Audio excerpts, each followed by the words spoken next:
Hi, I'm going to demonstrate how to fill out a path survey and also how to use Google Earth with the path survey template.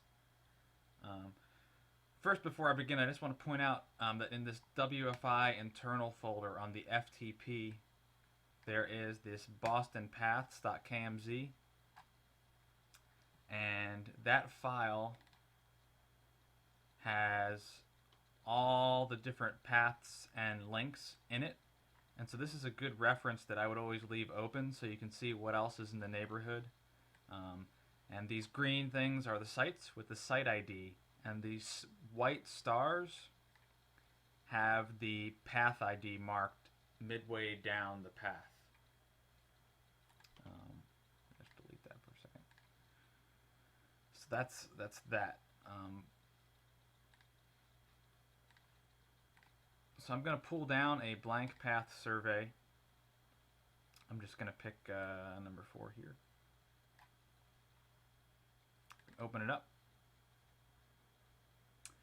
And in the path survey, we have our feature sheet and we have our data sheet.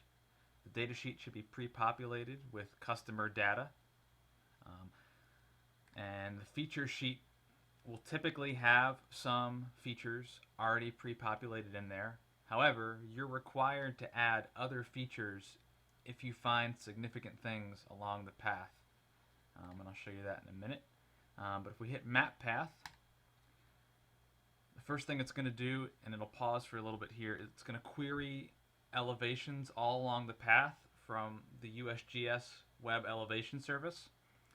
And that's basically just to get some data to help build the path, particularly for the high ground check. So when it's done, it'll open up Google Earth with the path. Note we still have our Boston Paths KMZ file open, which is nice to do. Helps you get your bearings. And so along the path here, we have the path and Fresnel zone in blue. And then we have number 1, trees not surveyed, number 2, trees not surveyed, and number 3, trees not surveyed. And those correspond to feature 1, 2, and 3 in the sheet here.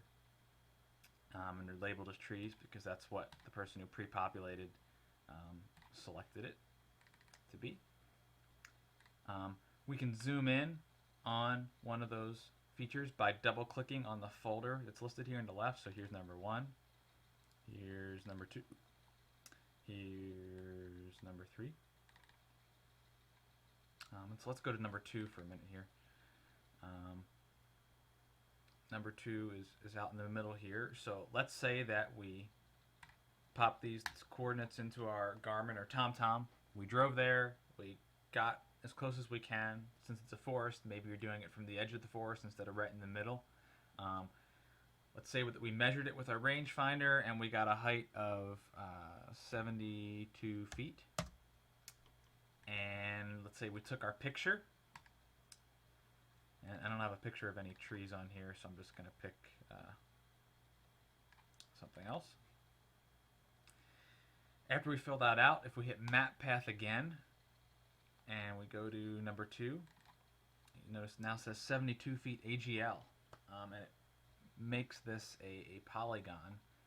And if we tilt down, to tilt you can press the middle mouse button and then slide your mouse down and you'll rotate. And then to zoom out, I'm going to use the scroll wheel on my mouse a little bit, and that's probably the best way to scroll. And then to pan around, you can click and drag with the hand.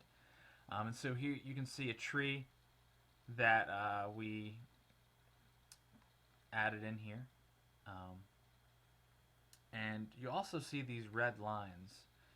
And these red lines are placed every 5 meters down from the bottom of the Fresnel zone. And so they help us determine ground clearance. There's also these high ground markers that are placed. And these high ground markers are placed whenever there's approximately less than 35 meters of clearance between the bottom of the Fresnel zone and the ground. Now the high ground markers are based on USGS elevations, not the Google Earth elevations. So Google Earth and the high ground markers might not always jive perfectly, but they should give you an idea of areas along the path where there's not as much clearance as maybe we would want. So since this area right here is high ground, and if we look at the red lines, it appears to be high ground, we probably also want to take a sample point here. And so even though there wasn't a pre-populated point here, we're going to want to add one. And so to do that, we're going to hit the Add Place Mark button in the toolbar, and we'll position the place mark wherever we need it to go. So let's place it kind of here. And then we're going to copy and paste the coordinates into a new row in the features sheet.